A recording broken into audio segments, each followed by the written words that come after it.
Hello, this is Yogesh from RisePOS by One Green Diary.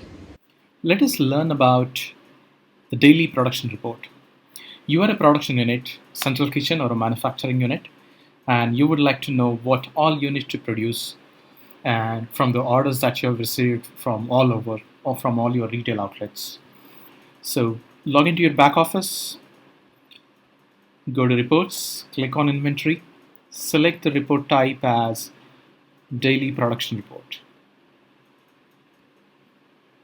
Select your production unit, select by created date wise, and in this case, let's select for 14th of March. So the production report for 14th of March.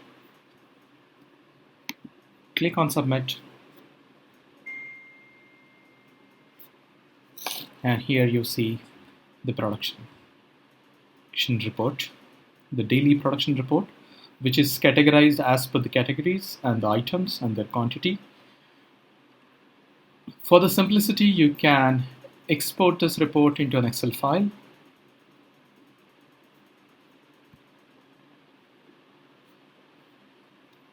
And this is how you would see the report. This is your daily production report.